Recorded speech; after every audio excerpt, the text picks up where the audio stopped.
So we join back in with our adventurers and the calls of Astera.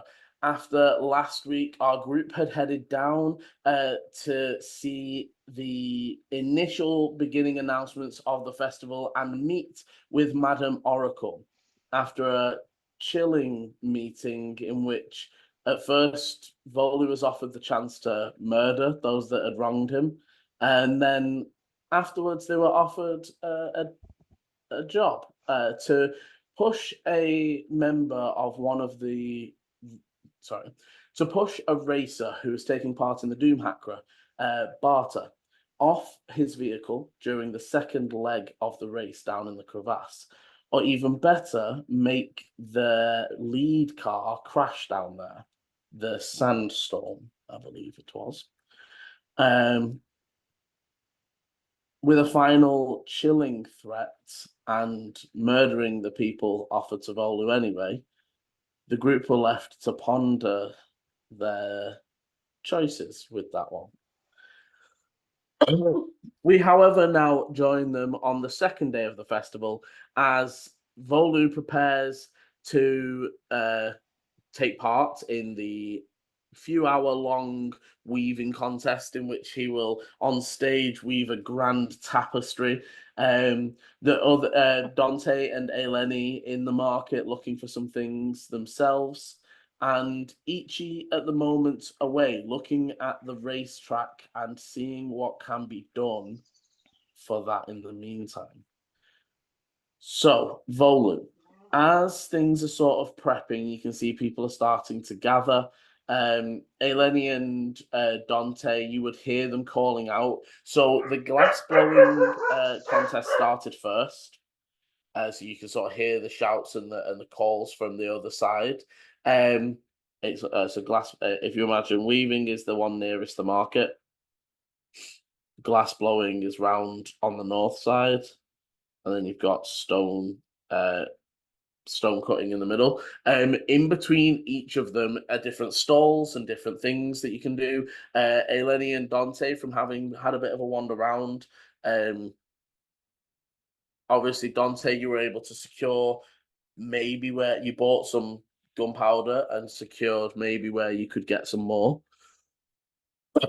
And Eleni, not as fortunate in trying to find anything in the market, but you have noticed that there are a number of just like almost like carnival games, but all themed around like the crafting stuff. So you've seen there's like a thread the needle that sort of you can see people almost like there's trying to like darts but with a needle, and then you move on to like a section of like threading some through. But there's like different kids taking part in them and stuff. There's like a mystery bake that looks to see people sort of mixing different ingredients in all unmarked bottles. Tangled loom, you can see that one looks quite funny. There's like an all tangled up loom, and you have to climb inside and untangle it. But you notice as you're hearing the calls that the weaving contest is about to start, there is an unfortunate person that as they untangle it, the loom starts to move, and they just become enwrapped in this weaving bits of string, and it's not pulled tight enough that it's any damage, but you can see as they're just coiled in cloth and rope. And finally, the recycled crafts, which is large junk heaps that you can see people are like rushing out and trying to craft bits and bobs out of the junk and stuff. And you can see other people that are just getting to the festival, bringing down stuff and sort of adding it to the pile. And there's a few different things going on amongst other food and drinks places. That you haven't quite that the food and drink seems to be predominantly on the far west east side. And you haven't quite been around that far yet, so not really seeing what there is to offer there, but that's mostly just setting up, obviously, with the idea that food will come a little bit later. But you hear the beginning announcement, so 10 minutes until we begin our weaving contest. Volu, is there anything you want to do to prep yourself for this? So, I've got my little weaver's toolkit that's got some certain threads in it. I'm also the thread that I got. Well, I say I paid for. I basically got for free for calling out the little girl for what she was, which was a dirty thief. I got it it for free. So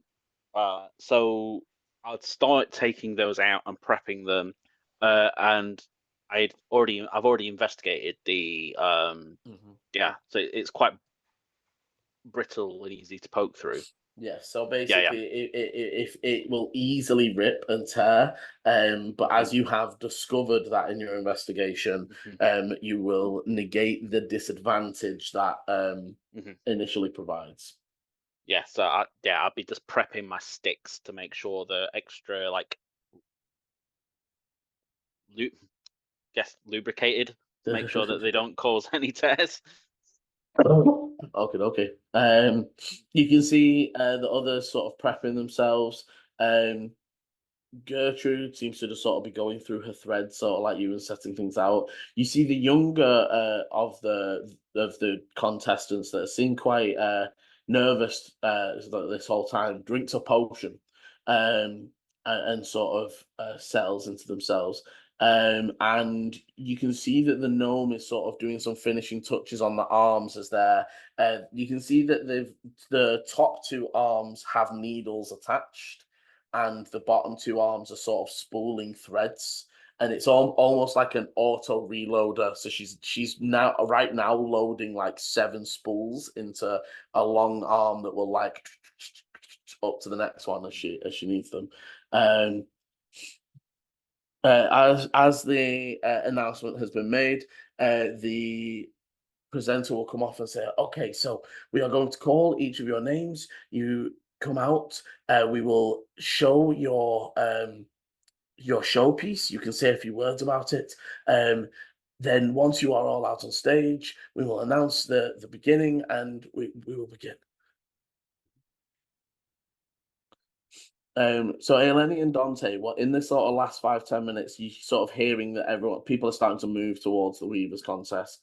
Um, are you heading the I same? would have headed back over there. I mean, I'm not having much luck in the market. Um, and I'd almost want Volu to see that I was supporting him before it starts, and then I know it's going to be. I'm assuming it's going to be probably at least an hour while he works on his thing, and then Mhm. I could sort of wander and come back. So yeah, I want to be there for the start of it. Yeah, that's fine. Eleni moves over towards the stage. There's still this sort of hum as people are waiting. All of the main items have been brought out, and there's maybe about 5 minutes until everyone will be brought out. In the meantime, Dante last week, as we finished, caught sight of the young moon shadow sun purchasing some gunpowder for themselves and trying to move off into the streets, not particularly being stealthy, but moving at a decent pace. And Dante decided to follow. Um, can you make me a stealth check, please? 19. Okay, easily. So, Dante, you would um, begin to follow the moon shadow through the different out of the main courtyard and the market, through some of the more affluent areas, and further into the Crucible, up in that sort of top right section. You can tell almost immediately that they're heading towards the stairs that lead up the side and straight into the Mythic Ward. Are they talking at all? Because I'm assuming one of them's like his last. No, not talking at all. Just literally like very intently walking. You would say, give me an insight. Ooh, rolled a 14, so 13. Okay, so you can tell that there's some excitement there. Like maybe this was the last piece, or that this will be allowing them to test it, maybe. But there's like they're not talking. It's just like get back, like come on, we've got what we need. Let's go. I would say as you're following them through and getting to the stairs, you hear the shouts and calls of cheers from the back from the weaving stage. As that begins, we will flick back to them in one moment as you begin to follow them up the obsidian stairs. As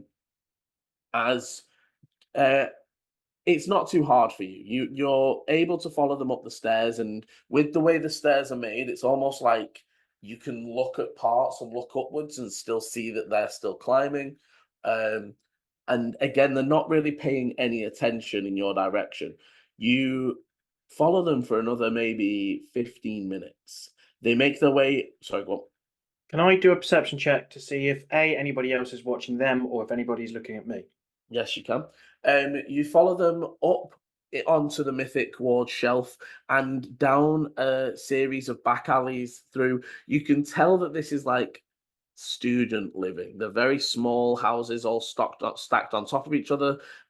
You can see that there's no longer the adornings of like. So as I mentioned before, with the buildings all being very uniform, the way that people decorate them is with the outside adornings. In their long-lived residential areas, people have built up that over generations of people living here and such, and there's a lot more here. There's barely any. And you can see sort of as you're poking through the windows and stuff, such like study books and all that stuff, and you know that you're heading now towards the area that is up here on the far right of the map, and you head onto the grounds of the Aspire Academy. Not where the main school is, so you can sort of see the top of the dome of the large glass building that you know is the main building. You're right down here by the wall, and they make their way through to what is essentially a garage. You can see it's got a large wooden folding door that would fold upwards, but they go in through a side door. You see they unlock it, and you hear it lock again on the other side. Can I? I don't know if this is possible, but when they go to kind of lock it, can I use telekinesis to hold the lock in place? So they think it's locked, but it actually hasn't. This would be a disadvantage sleight of hand. No, I don't do it. It's invisible, and I'm gonna ask for it either way because you're trying to do it in time without it being obvious, without it being, because if you do it wrong, the door could just not even shut. Okay. Yeah, So no, I'm sort of just thinking. I know it's not the standard, but I'm going to allow it, but on a roll. yeah, that's fine. Disadvantage. Oh, yeah, okay, I'm fine with that. So, don't know what my thing is. Sleight of hand. Oh, that's +5. So that's 18. Okay, so you manage to like push the lock in and bring the telekinetic force out again as the door shuts. You hear them still twist the key, and I think you would be able to tell that there is also a deadbolt. So there's like the twist that you stopped that lock, but then you hear a secondary like almost higher up. But you know that at least the main lock isn't on. And as that door closes and you are approaching this area, I'm going to pause on you there and flick back to the stage of the Weavers contest. As the 5 minutes sort of come to a close, the presenter comes out on stage, says, "Ladies and gentlemen, those be prepared to be wowed and amazed with our Day of Crafts weaving contest." And there's like some claps and some cheers, and as we have 4 great contestants for you. First off, Gertrude, and they sort of bring her out. The people clapping. She almost, as her main piece unveils, she doesn't give any sort of speech. You know, sometimes they sort of present it. They just show this gown. And people just clapping, and people seem to like it. When the gnome comes out, they're sort of coming onto the stage, and I don't think I gave them names previously.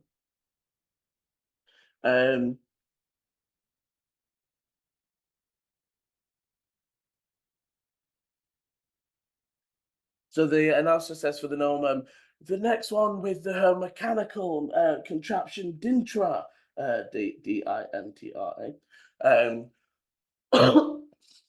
they come out onto the stage, and the spider arms are like flaring and flicking. And however, as their piece is unveiled, if you remember from last time, it was this bust of herself, and some of the people, there's clapping at first, but then some of the people sort of go like, "Wait, it can't be stone, right?"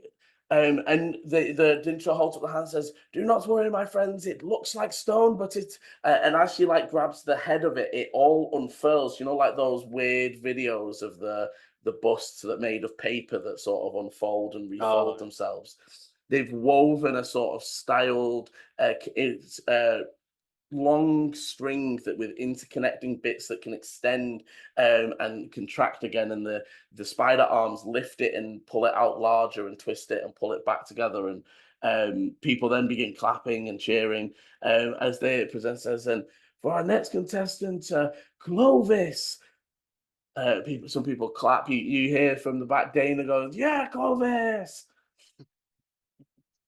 Yeah, he'll kind of like step forward a little, like nervously, and then wave, and then he'll take off his cloak and go to hang it in the air, and then we'll just cast gust up the cloak, so then all the leaves begin to rustle and make an extra loud rustle as he then whips it in the air and then puts it back over him and ties it. Nice, and everyone was clapping, and you can hear people talking about like you hear some people sort of being like, "They look like real leaves," like, you know, not understanding, and but everyone's wowed by it. And finally, our last contestant, Goran, Goran. The sort of younger one comes out as waves, and they sort of, again, as you've seen them doing all throughout, they're definitely a fan of Gertrude. They've been sort of following what they do and trying to do what they do, so they also just sort of unveil it. There is like a polite like, "Hey," but they don't really say anything about their piece before they sort of stand in place and bow, sort of getting ready to start. The presenter says, "Okay, now, weavers, you have but a short hour to complete a tapestry that will wow and amaze us, telling us a story from fact or myth. If you are ready," they have like a large sort of turned, what do they call, sand clock? What's the actual name? Yeah. What's that? What's the actual thing? I call them egg timers, but they're An not called egg timers. hourglass. Thank you. Yeah, they turn over an hourglass. And you are able to begin. So, Volu, as you move up, first of all, what are you attempting to weave and craft within this story? And are you doing anything as you begin the crafting to assist yourself through the making of this? So when I was prepping, I was laying out my different coloured threads. That's because I have some browns that I need for a horse, some reds that I need for a dragon, and some orange that I need for ginger hair. Okay. And then there's extra the one I got from the girl was kind of purple and Purplish, yeah. and speckly. I grab out of my weaver's kit a little pouch which looks like dust, but it's actually ground up rubies, and I start to lace the thread of the sparkly one as well. So that's the first action. I'm like kind of just prepping that with the rubies all over the glittery thread. Okay, can you give me a proficient dex roll as you begin? I'll give you advantage because you have already prepped. I don't know why I'm so stressed. So it's only a weaving contest, buddy. No need to stress. I already have the idea. I think I know what you're making, so I'm big fan of this.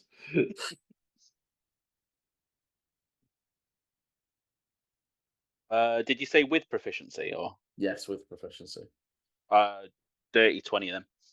Okay, so you begin moving and inlaying your pieces. You see that the young one, Goran, he just rushes straight in and starts trying to weave in and trying to do his pieces, and see almost within the first few minutes figures out the tearing issue as he pulls straight, and all of his beautiful line that he's just done of a border just rips all the way out of the tapestry.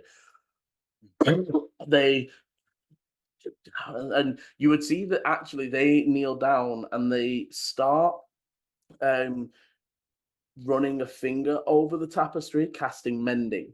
So they're not going to be completely out, but they do take lose a good bit of time as they mend what they have broken. The Dintra with the spider arms just immediately like that you can see that the spider arms are sort of doing high up as she's doing the lower ends of it, and they're working in fashion towards each other. They seem to do quite okay, avoiding the pitfall of the weak fabric. And finally, Gertrude, you can see, begins quite slow at first, and they're being very meticulous, but like almost like steady. They're going at a completely steady pace. There's no pause. They're reaching for the next thread. You can see that within their basket, they've actually threaded needles and spools of thread already. So as they move on to the next color, they're just pulling a needle out of the next piece, and it's very meticulous and very thought out. I'll come back to Volu soon. Eleni in the crowd, eventually, after maybe 1 or 2 minutes, the crowd sort of dies down, and you can hear a few of the kids like, "Okay, I'm bored now. Let's go play." And like that, you see a few like, "Oh, I'm getting kind of hungry. Do you think the tea station's set up yet?" And people sort of begin moving around and heading off. As you look round, Eleni, you can't see Dante. They don't seem to be around at the minute. Dana gives you a wave, but Dana and you also see Alara there, but Dana is actually sort of stood watching the weaving contest. Alara, you can see, sort of heads over to one side, and you can see a few younger members of what seem to be her family, as they're just sort of enjoying the festival and going about the stuff. You're muted, by the way, sorry, Mum. You're muted. Muted. Also, Yeah. check the OBS isn't muted. No, I'd undone the OBS. I'd forgotten that I'd done the thing. So yeah, I would head over to Dana just to say thank you. I wouldn't want to stay and have a big conversation with her, but it's just to say thank you for being there and for supporting Volu. Yeah, of course, dear, of course. Are you going to do anything yourself today? Oh no, this is not my kind of thing. I used to have a garden. I used to grow things. I've never really been creative the way that Volu is. Well, maybe some of the other contests. She sort of points over to the sort of festival games that you can see, like they are more keyed towards kids and non. Like it looks like, most of the loom bit is actually about acrobatics and the ability to keep low. So Yeah, you can and see a actually number with of my kids are size, actually. I've already looked at that and gone, that'd be fun, but I'd get stuck in there really quick. It depends on how acrobatic you are, I suppose. Mm.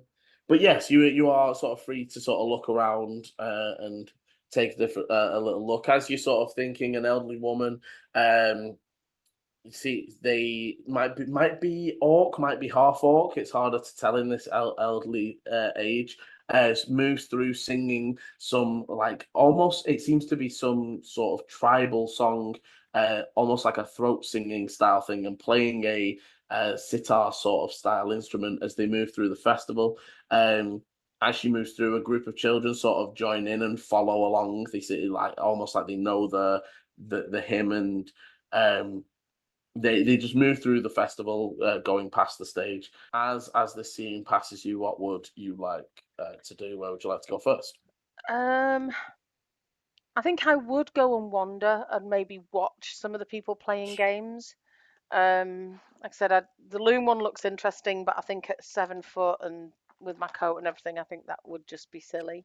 I'm tempted to have a go at the thread the needle one because I can't cook to save my life, so baking is not a good idea either. But Okay, so you make your way round. Um,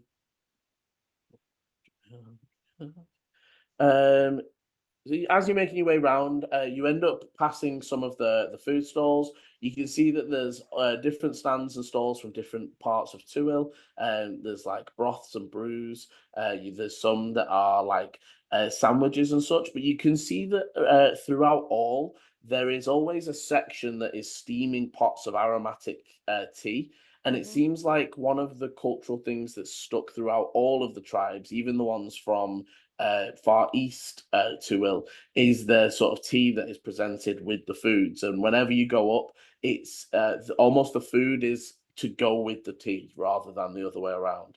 And they'll explain the different leaves and where they came from and the different plants that they used to brew them with.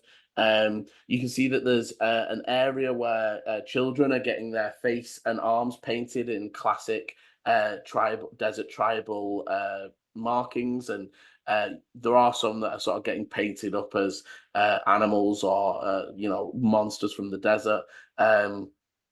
And a large area of like woven. It's almost like on like the low tents, in open with like all four doors open, so you can just sort of walk through, and cushions along the floor with a central area with different elderly members of the community sort of telling stories that you can tell almost immediately that they, while sounding fictional, they probably have some truth in them. There's, they're talking about sandworms, which the sort of the purple worms and such like that exist, but also they're talking about riding them through the desert, and those sorts of things. So, and all the different people around enjoying it. You can see as one, they've almost got like a combination of, as a few people talk, there's different members of the community that make sounds, and even the kids start to join in. So when he talks about a battle, there's like a ching ching ching, like from different kids that like act out the battle scenes.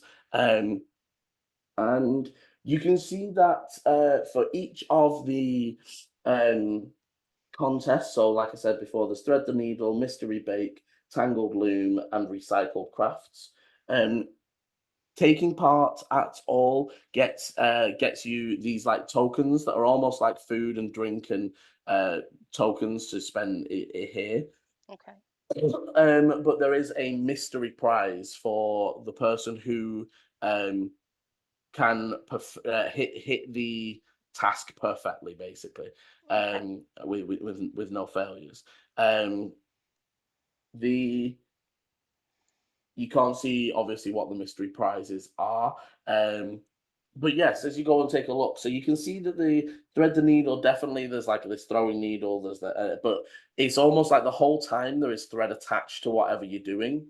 And snapping them or causing any sort of damages is you see people starting to start over, and the sort of timing people. The mystery bake definitely is like, it begins with trying to discern ingredients from a table, and then it's like you can see people mixing them, and you see like a Goliath sort of mixing some stuff in a bowl, and then it begins to fizz and bubble and like overboils and just like explodes from his from the mixing bowl. As the announcer's like, wrong ingredient there, buddy, off you go. And the tangled loom, very plain, as I've said.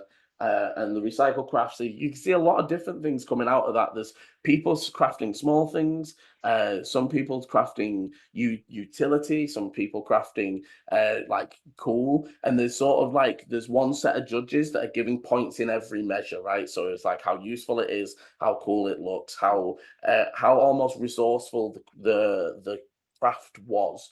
And then sort of scoring points, and people having fun and going about their day. Brilliant. So I probably would head for the thread the needle bit. Okay, as you come up, you see that there is a human and two dwarves on the stand. As you approach, they say, taking a go at our contest today. It is only 2 copper per try. If you break your thread, you must try again. It's sort of like you basically 2 copper to buy a needle with thread attached to it. Yeah, I can easily do that. So you step up and you see a few other people step up. So basically, they hand you a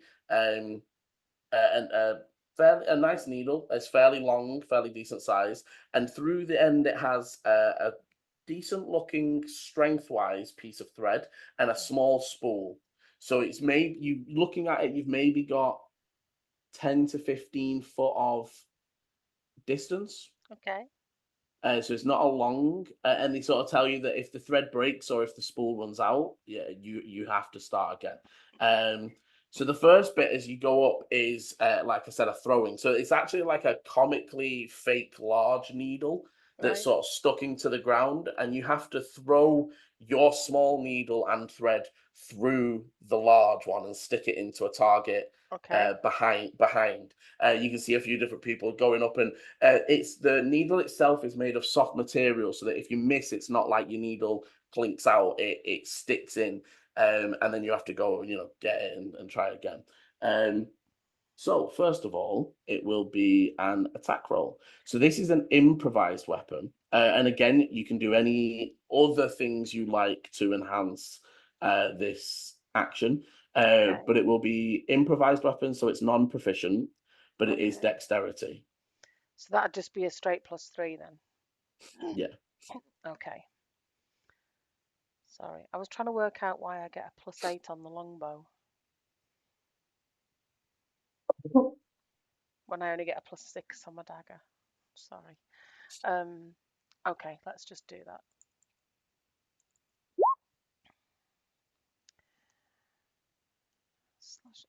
/RD20 +3. 21. Okay, easily the needles straight through the center and into the other side. You see, as the thread sort of rests, there are parts of the inner ring of that of the big needle that seem to actually be rough and sharp. And you see the person that throws after you, it goes too close to that edge, and it almost snags and cuts their thread, and they're like, "Nah, don't have another go." A attendant sort of uses a mage hand to grab your needle, and they actually pull it. They don't give it you back through, they thread it, right? So it continues through, and they sort of bring you round, and now they sort of bring you on to, you can see a line of 5 actual needles decreasing in size and size. Okay. And you need to thread the final thing through all of them and tie a knot so that it doesn't come undone. Okay. So I need a sleight of hand. Okay. And again, you can do Okay. anything that you can do to you see people, there are people sort of guiding themselves. There are other people doing stuff that these contests are by any means. So I also have mage hand. Okay. So can I use that to help me? Yeah. I use that to give Yeah. myself advantage when I'm doing the sleight of hand. Yeah, like that. Okay, because looking at everything else that I've got, I'm not sure what else is going to be useful. Yeah, so I'm gonna use my mage hand and do a sleight of hand. 10 and 10. Okay, so you get your way through the first 3 of these 5 needles, and as you get to the last 2, you can see that they've almost been scuffed up and sharpened or rusted, so that I'm going to say that because you had the advantage, you almost stopped, and I'm going to ask for a final, slightly harder. You can still get an advantage, but it's a slightly harder DC. Sleight of hand, as one of the attendants is like, "Oh, a contestant has almost made it in the first go." Oh, that's Oh, better. ho, ho. 18. Okay, and using the mage hand to guide yourselves through, you pull it to the end, tie the knot, and releases it. You see that as you sort of pull it, it almost like releases and drops, pulling the other needles all like, so it almost like up together. Yeah. and they sort of, we have a winner, a great time and a great effort. What is your name, contestant? Hey, Lenny. Well done, Eleni. Uh, we have only 10 more minutes before we announce our first mystery prize winner. You are currently, they sort of slap up the name Eleni up on the board. You can see there's like the sort of rating number of tries and time. So they're sort of like watching how many attempts you made, and Yeah. there's a big list of did not finishes at the bottom. And currently, Eleni, you're up there with. There's one other name that's sort of near yours. You can see that they finished actually nearly as fast as you, but they used 2 attempts. Right. And the rest are sort of in the 3 attempts, okay time, but for 1 attempt. But yeah, so you know that in sort of 5-10 minutes they'll sort of make an announcement. I would probably wander away from there then. And what time is it? Like mid-morning? Like what time of day is it?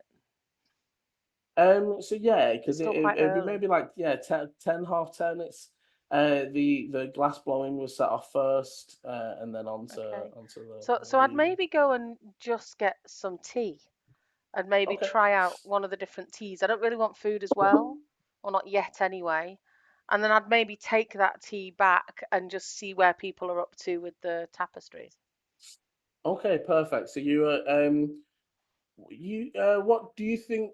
What do you think Eleni's preferred sort of flavor of tea? Do you think she's a minty sweet, or what, a minty or a Ooh. sweet, or a is it more of a elderflower? You know, that floral sort of what's I Eleni's preference? I'm thinking that actually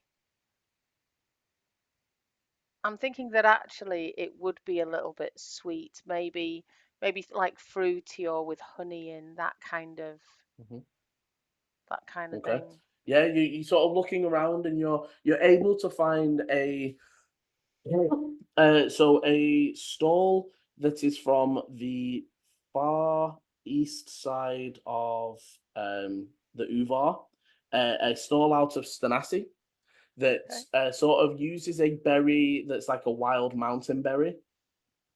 Um, it's just 5 silver, please. And even though you say no food, it still comes with 2 little biscuits wrapped in a thing, and I they will just pocket them. yeah, you might get hungry later, dear. But and they give you the tea. You said 5 silver. Yes, Cool. I will knock that off. and you are able to take your tea and head back to the Weavers contest. Volu, can you give me a a Constitution saving throw? As you like to weave and you're very good at it, but you haven't done like a prolonged speed weave ever. Yeah, I've already like panicked once already because I've had to before I even did anything with the red. I was like, oh no, it's not red, it's not a dragon, it's a wyvern, and then I've had to go back into my kit and pulled out a green one, and so I'm already a little bit flustered. So yeah, Okay, so give me a con save as we sort of getting into like the halfway point of the contest. You can see Gertrude is making really good headway, and is sort of doing final details. The gnome has nearly finished, and is crafting this design that seems to be mountains and desert, and you can see a large earth elemental sort of throwing stones down onto the desert as lightning strikes crackle along the surface. They themselves are sort of adding the finishing bordering decorations. I got a what did I get? 15. 15, yeah. Okay, so with the 15, you are tired, you are like your arms are aching. And even like there are points because it's actually quite a tall tapestry and there are ladders and everything, but you're having to like climb up and reach out, and there are points where you're having to sort of strain to get the weave to get the needle through at the right angle. But you're also making quite good headway as the presenter says, half of your time is over, weavers. As you as you're sort of continuing on, you would see Eleni sort of arrive back. We are going to pause on you there and flick back over to Dante. A little bit of timey-wimey wibbly wobbly, and we are back with Dante in an alley down in the in the Mythic Ward, in some like very secluded area of the Azure Spire Academy. What would you like to do, Dante? First, is there anyone around? General people. So give me a perception. 17. Okay, so you can hear that like 2 streets that way there is like a main passageway. If you imagine for your own imaginations, it's like being on the alleyway down the side of Jake's, and then looking onto the main road of like North Road, right? So you can hear that busyness that's 2 or 3 streets away, but this area here is very, very quiet. You're not seeing anybody sort of moving around, and as you begin to listen, you can hear the sort of sounds of not mechanical things happening, but sort of like metal on metal. There's like a there's some from inside the warehouse. Cool. Okay.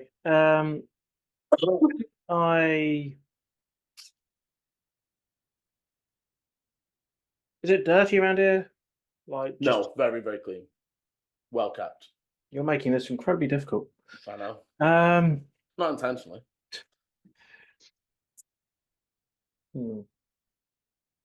Okay, right. So, firstly, is it just like big warehouse? Is there windows or anything like that? So, as you sort of take a look around, you can see that it's not as big as like a warehouse. It is more garage shaped, but more barn shaped, if you imagine. So it's 2 big open doors, not like an up and shutter, and then a side door that's a smaller one. You can see that 3 of the sides don't have windows, but there is on one of the flat, one of the triangular sides, there is what probably was the old barn window that now has glass in it.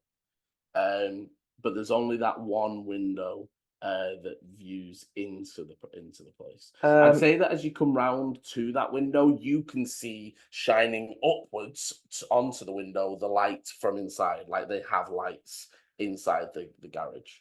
Okay. You've got to go to the first. Yeah, so I'm going to go to that window first. Is the window up top, I'm assuming? Yes, it is. As you sort of take a look at it, it is climbable. Now, it will depend on if you're trying to still stay stealthy. Like, if you were just going to, like, run and it'd be fairly easy to do. But if you want to do this quietly, it would be at disadvantage. So, I want to use a rope and a mage hand up the rope to tie up the other end, and then I want to stealth my way up. Okay, so you are able, there's almost, the old post, because this is, like on barns where it's almost the winch window that you would lift the hay bales up to. That was what I was kind of hoping for. Yeah, and there's still that old piece of wood sticking out above the window, so you mage hand up and tie around and then begin to climb. So the rope provides advantage, which will negate the disadvantage for being stealthy. So make me an athletics as you try to stealthily climb up the rope. 15.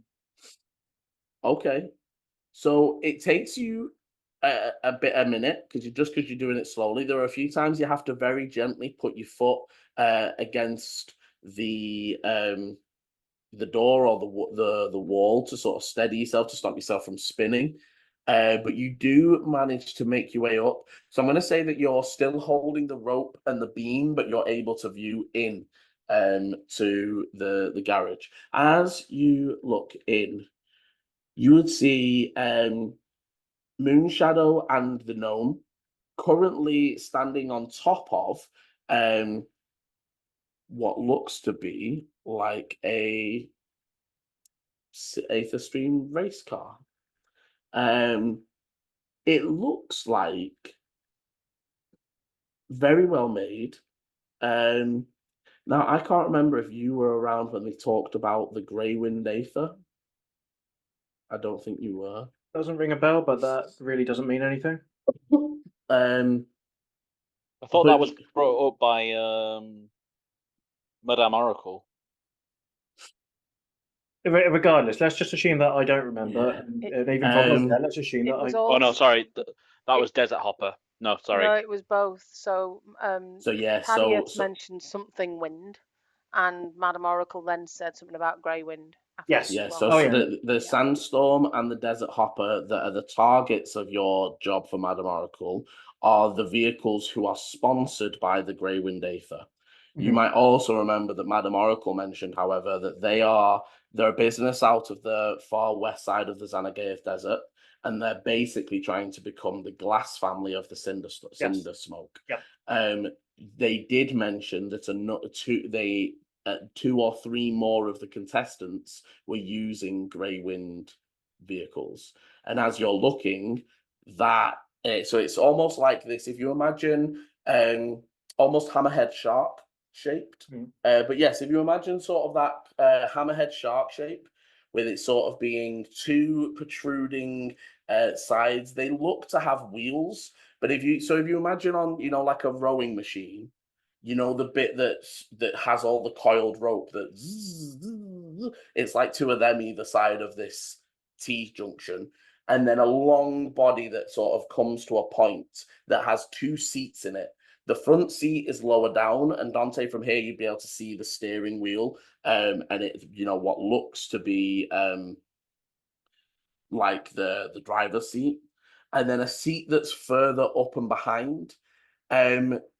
Looking at their vehicle, give me an intelligence to see if you're able to tell what they've changed and how they've modded, besides the obvious colorings, and that you can see that they're currently painting and spraying on the side the logo for the Azure Spire Academy. 22. Very, very good. Decent. Okay, so you can see that there's a number of spaces where armor has been added. So they have some additional armor plating. You are also seeing that there is so the actual back seat, and you sort of see them testing this. So the back seat, if you imagine they're both sat down, the back seat lifts up, almost like telescopes out of the car, and presents the person who's sitting in the back a much wider view, but it is also shielded. So they almost get like a protected push up in the air where they can shoot from or whatever it is. You don't see any mounted weapons, but you would imagine for an archer that would sort of bring you up above any natural cover. It sort of pushes them up 10 foot in the air, but it's quick. It's like almost like the jump in reverse. How many people are in the barn that I can see? So you see the gnome and Moonshadow. You also see a number of younger, definitely students, like they're wearing the Azure Spire clothing. They're just making notes so it looks like only the gnome and Moonshadow are working on the car. But there's maybe 2 or 3 students that are like scribbling notes at the side.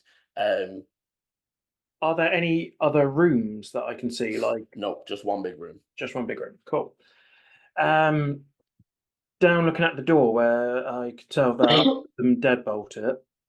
Is there just a deadbolt like across the top kind of thing? Are we talking? Give me an acrobatics to see if you can get yourself in a position to see that door and on the inside. Yeah, 21. Okay, easily. You swing yourself over to the windowsill and take a look down. It looks to be like maybe 2/3 of the way up, like eye level. There's a heavy sliding bolt.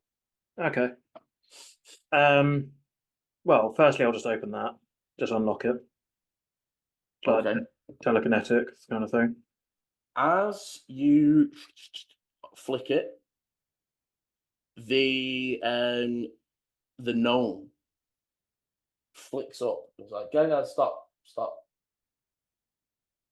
You flicks at the and interestingly, they looked very shy and unassuming, and they weren't talking much in the market, but they're very commanding here. As they're like you, as they flick at one of the other students, is like, go check outside, make sure no one's listening. Oh, Moon right. Shadows just continues working, and it's just like, oh, Tabitha, you're far too paranoid. It's like, you don't understand what your father will do if he finds out that we are helping you. He's angry enough that you've entered this. Okay, cool. I'm going to want to swing myself up onto the roof if I can. Okay, give me another flat athletics as you get yourself up on the roof. Oh, natural 20. Oh, nice. Swinging yourself up onto the roof, you hear the door open and two of the students begin moving out. Mm-hmm. Obviously, move the rope up with me so it's not like. Okay. Okay. So they begin sort of looking around. You see that one of them does sort of begins casting a spell, and you would see them summon a familiar. Mm-hmm. They summon a hawk. Mm-hmm. And as they're about to sort of set it off, the other one sort of goes like, wait, I think I've seen something down this way. And they sort of start like moving down one of the alleyways away of you, and he sets the hawk off, and it does up to your like eye level, but it is moving the other way from you for now. Okay. You do hear the door below, and again this time it. Yeah, fair. Okay. Then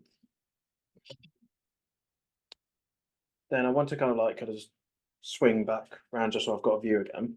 Mm-hmm. Do I need to do another roll for that, or can I? No, I'd say that you can fairly easily lower yourself down to it. Because I've only got a few seconds, probably like maybe a couple of rounds to do this. Yeah, I'd say as you swing yourself down, you can see the two at the end of the street sort of looking. They're sort of like rummaging through a trash bin and sort of looking like maybe they're around here, but they're not. You know they're not going to be gone long. Yeah. Is there designs anywhere, like blueprints or anything? No, that is one thing that you would, and that is one thing that with that high intelligence roll, that would give you the impression that they have bought this.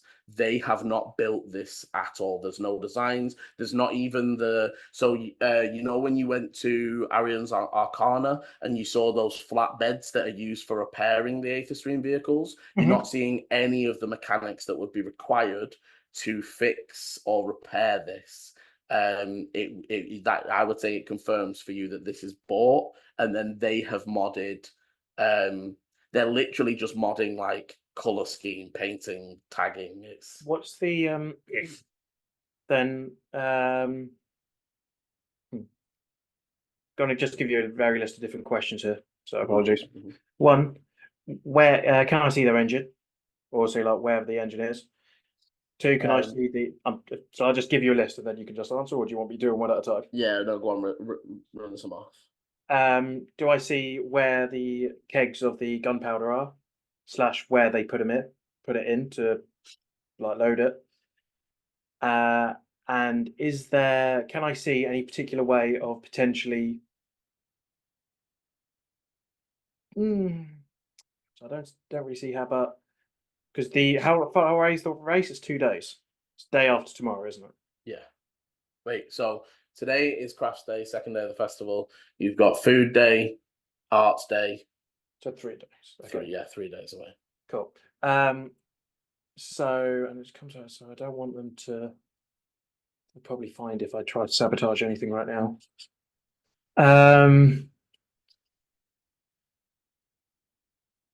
Yeah, okay, those are the two things that I want to know right now.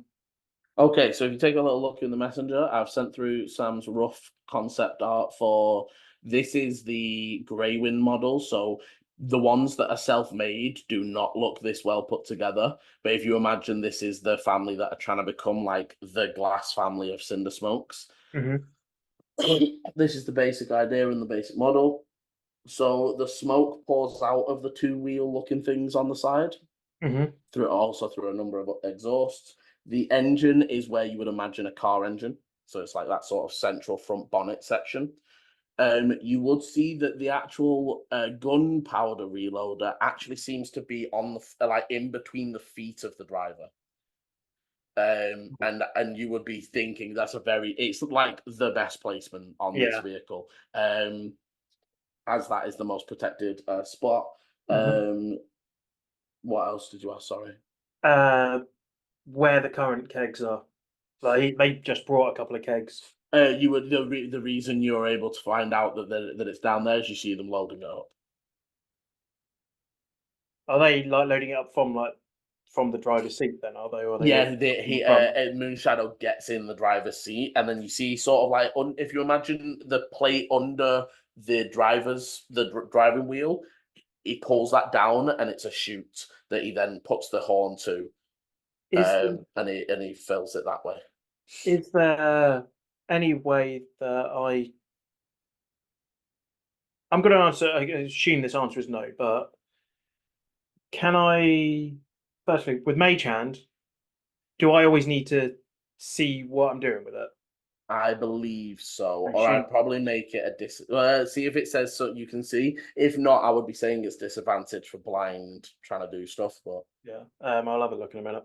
But can I tell what any of the buttons, controls, or anything looks do? looks very simple. In the similar to how you've been shown it. So Thaddeus has stripped out all of the unnecessary stuff, and it is like drive on, emergency off. Like it's very simple, and it looks the same. There's not a lot on the dashboard. There's not a lot behind.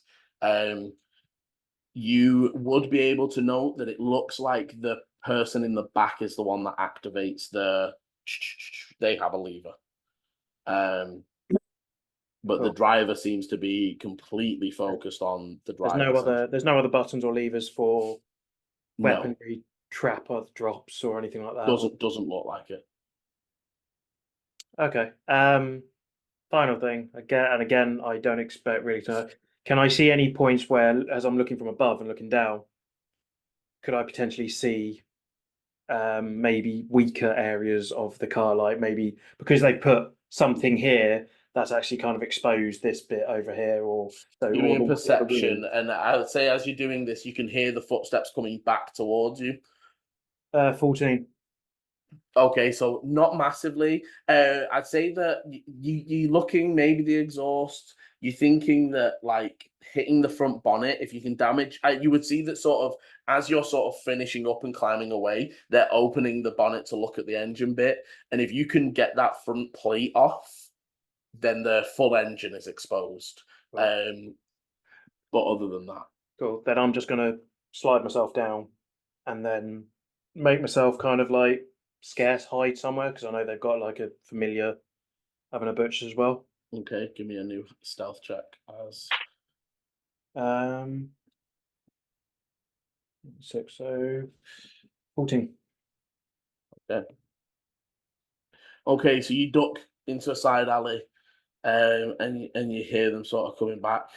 It's like, I didn't see anything. No, Errol doesn't see anything either. Looks all clear. I've just been being paranoid, man. And they're like, yeah, I know, but his dad's well scary. And the other one's like, Tabitha's worse, man. Like, have you done battle magic with her? Absolute psycho, man. And they sort of like move in before they knock. There's a pause and like the. You say they're all gnomes? No, so the other students I didn't give races. So the two that have come out is a human and a where's my brain gone? A air ganassi. They seem to be late teens, 16, 17, that sort of age. Was the and the one Tabitha? Tabitha's a gnome and Moonshadow. You would say that they are more like 18, 19, 20. If you imagine this to be like a school with multiple years, they would be potentially the upper class, and they are using freshmen to take research notes. Yeah. What I was asking was just Tabitha was she the one that helped grabbed the gunpowder? Yes. the shy, timid-looking one that also then you saw barking orders around inside the barn. Cool. I am going to start heading off. I think the big talk. Well, no, that already happened the day before, didn't it? Mm-hmm. There's no real way of me knowing where this guy's dad is. Other than just the assumptive prime ministerial. What's the word? Council building. I'm just going. Yeah, the main buildings. So you could assume that during the day they might be there. They also very well might be around the festival. And you know that they are supposed to be. They're usually the ones that give prizes. So there's a very good chance that they'll be there at the end of the day. I want to just okay. I'm going to start heading out and just start walking back towards either the town or the council building, whatever kind of comes up first. You're closer to the back to the festival. Okay, I'm going to start heading that way then. And in that time, I'm going to start writing a letter just saying that your son is working with a gnome called Tabitha. Pretty much going, your son's doing this. Yeah. He's got himself an experimental drive ship that he's about to fly, or he's about to take into the Doomhakré, and he's using what appears to be young students to help him build something along those lines. Okay. And and from that point on, I'm going to be, I'm probably going to write. Yeah, no, that will be it. Yeah, that's okay. So I'm going to take a pause on Dante as you begin making your way back. It's going to take you another 10-15 minutes to make your way back towards the competition area. In that time, Volu, can you give me a Weavers for the first one that I've asked for? So it'll be a proficient dex as you are getting towards the end stage. The gnome, Dintra, has finished. I'm really concentrating on this. Oh, I can't do it. I can't do it after the roll. Can't do it after the roll. At 9. Oh, so describe. So you are 3/4 of the way done. Describe what they can see right now. So in the bottom, there's fields of grass, and then there is a really small horse. Only small because of perspective of what the image is going to be. It's not actually a small horse. And then on top of it is a halfling that looks not too dissimilar from myself. And then in the kind of higher elements, I've started to weave the wyvern, which is being ridden by a ginger human, impaling it in the head, and it is plummeting towards the ground, almost exactly where the horse is. But the horse looks to be moving away from that. Okay. And can you also give me a wisdom saving throw, please? Actually, no, sorry, this would be charisma saving throw.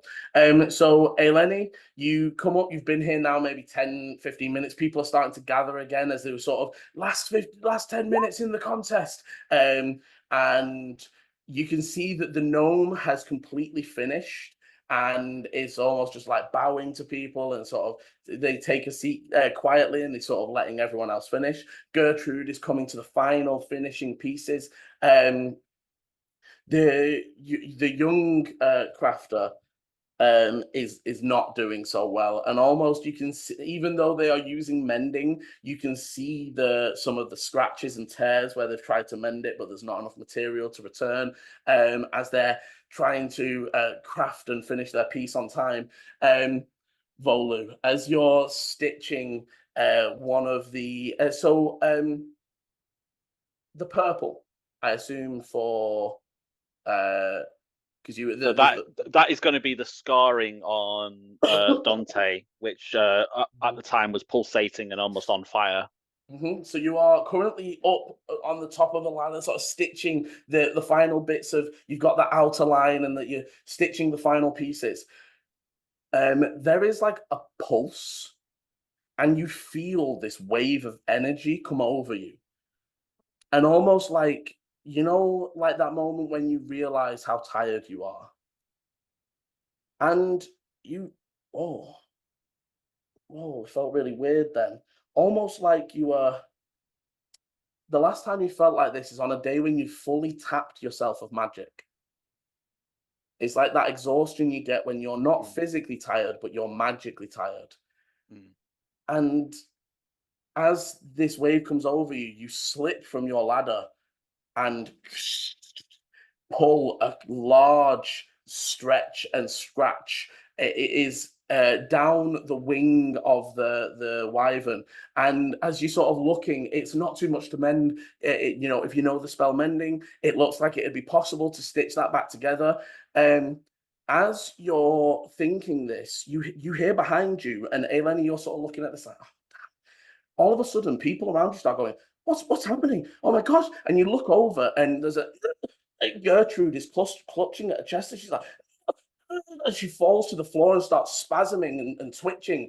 People start rushing over to her, and as she does, an elderly noble, just an elderly watcher on the side, and the old lady who was singing the tribal hymns, both pull out small side weapons. The noble seems to pull like a sword cane that looks to be mostly decorative if you were looking at it from a standpoint, and the old tribal lady pulls out what literally looks like a hunting dagger. It's not a weapon of any kind. And the old man just stumbles forward and swings wildly towards a noble who's currently stood up on the stage.